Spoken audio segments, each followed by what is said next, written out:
Rob Lucci is a character known for his wait, what the hell?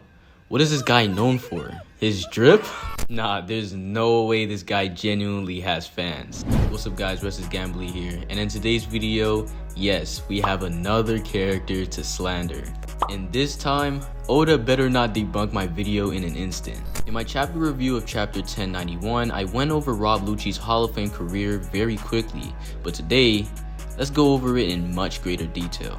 If you enjoy videos like these, go ahead and subscribe. It's a win-win for both of us.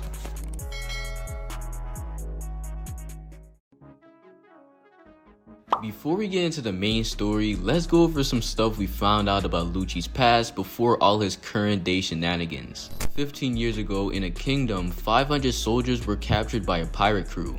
In exchange for all the soldiers, the pirate's captain demanded to be made king of the kingdom. Obviously, having gotten their soldiers captured, the kingdom was on the verge of giving in to the pirates' demands, but then the world government sent in one boy, Rob Lucci. This little boy infiltrated the pirates' hideout and killed every single soldier that was captured by the pirates. He stood atop the mountain of bodies he killed with his back turned towards the pirates when they found out. Enraged, they attacked the boy with cannons, but as soon as they stopped, Lucci didn't waste any time, decapitating the captain. The attacks from the cannons, however, stayed on his back, and guess what this shape was? Yes, the world government symbol. Oh yeah, that's so cool, right?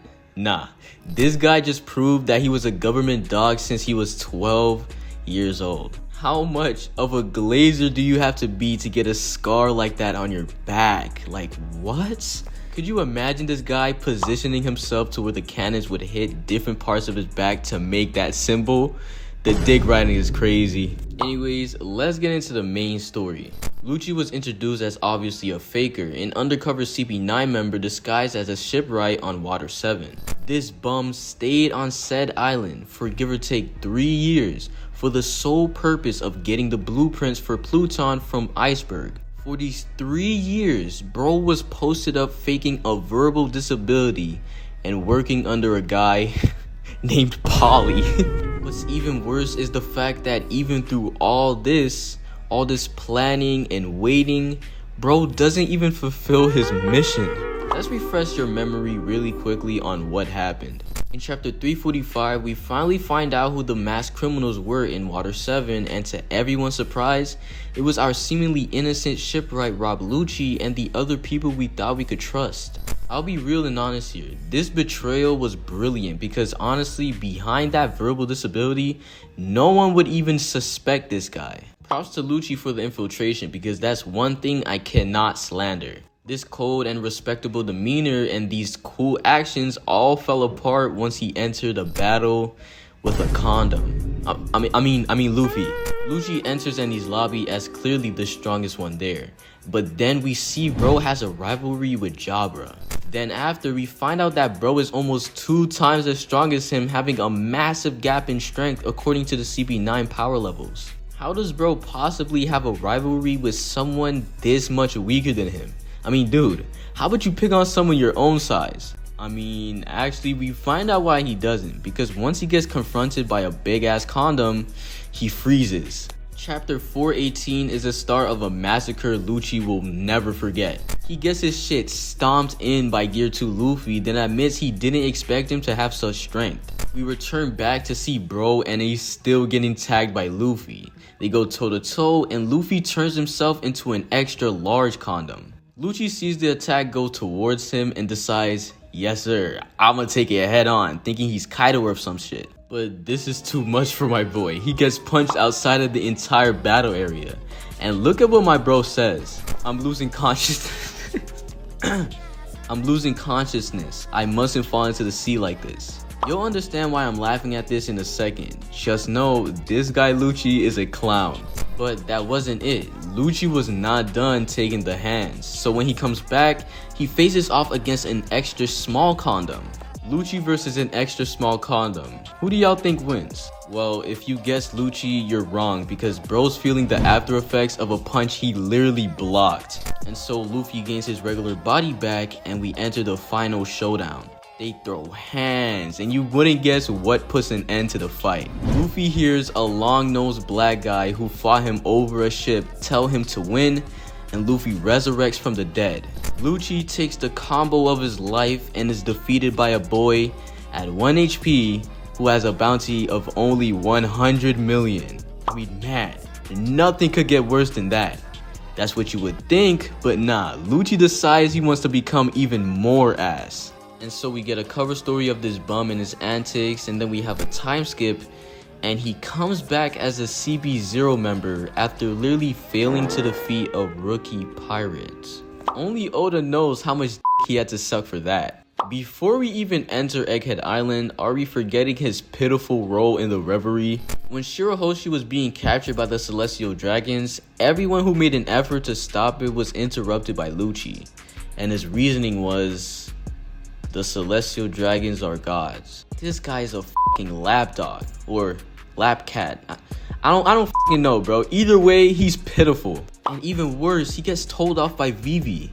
In chapter 1083, it's revealed that Lucci was trying to protect Vivi, but she rejected it, asking for Garth's protection. I won't lie, this was the most Disney Channel shit I've ever heard, but she really spoke the truth. When bro insisted that they protect her, she said, "Oh yeah? Like you protected Shirahoshi? Oh wait, you didn't." And there was a reason why Lucci's bum ass just stood there shook, because he knows that what she was saying was true. And so we enter Egghead Island. Now this was just a hilarious run. Let's go over each thing this guy does. Obviously he came onto the island to return S-Bear, but he had other motives. Chapter 1068, as soon as bro sees Atlas, he one-shots her.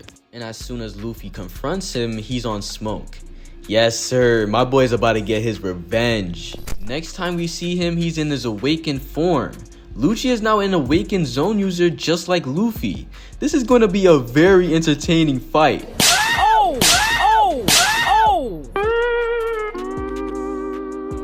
Lucci gets used as an exposition dump.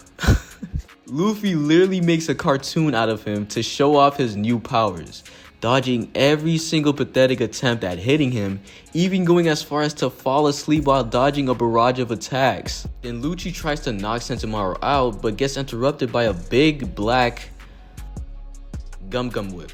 Nah. What did you think I was finna say? Get a grip, buddy. Yo, look at the mark Luffy had this man make on the wall. Lucci tries to go after Sentomaru again, but Luffy just interrupts him again. Then Luffy goes to one of the tunnels, uses it as a slingshot, and penetrates Lucci. I mean, just look at him take those shots from the front. He's violating that put. Lucci gets punched, and look at what bro says. "I'm losing consciousness." Lucci has now used that same line against the same condom. The funny thing about all this is the fact that he chose this fight.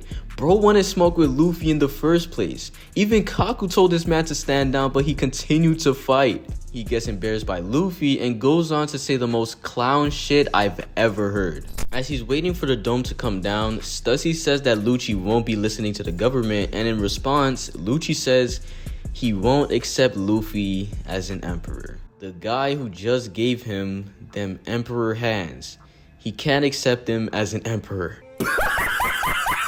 It's just pathetic, man. He's lost his mind. We skip a couple chapters and Kaku is facing off against Zoro, but then he suddenly falls asleep after Stussy bites him. Lucci asks Stussy what the hell she's doing, and she says she put him to sleep and that he should join as it's time for his cat nap. Lucci tries to finger pistol her, but she uses an after image. Then she takes out a sea prism lipstick, weakens Lucci, and knocks him out. I mean, goodness gracious, Lucci, you are literally 0 for 2 in fights. I need you to lock the f in. Well, luckily, my boy got a chance to, because like the clown he is, he decides he's going to ally with Luffy after just getting his ass beat twice. Nah, but forget that. Let's go, Lucci. Show us what you got. Yeah, couples of chapters later, he did nothing to the Seraphim. Kinda sad, but we can't give up on our boy. After all, he's a CP0 agent. It's the day after and everyone is eating, chilling, but then we see Lucci talking to himself. and not even letting Kaku know. Next thing we see is that it's broadcasted to everyone outside that Lucci has just leaked the information of everything going on inside. This right here, this is clown behavior. What's even funnier is what he does next. Guys, I need you to like literally think about this. Lucci doesn't make his move at all. He's just sitting tight and snitching on everyone. But then as soon as he's informed that Kizaru, his boo-boo bear, has entered the dome, he goes to attempt an assassination on Vegapunk. Notice how I said attempt, because my guy got he got outsped by Stussy. But because she revives first, she takes the finger pistol. And so the reactions to it are as follows. Sanji takes the bubble gun, trapping Kaku just in case he's a threat, and Zoro attacks Lucci. The funniest part about all this is Zoro's dialogue. Bro said he waited for backup to grow a spine. In fact, someone told me in the comments that in the German translation, he said he finally grew a pair of balls. I was honestly shook, considering this guy is a literal pussy. What do y'all think is going to happen in this matchup? I did say it before, I think Zoro is not going to low diff him, but Zoro is definitely going to beat him. But all in all, Lucci is finished. Enough said.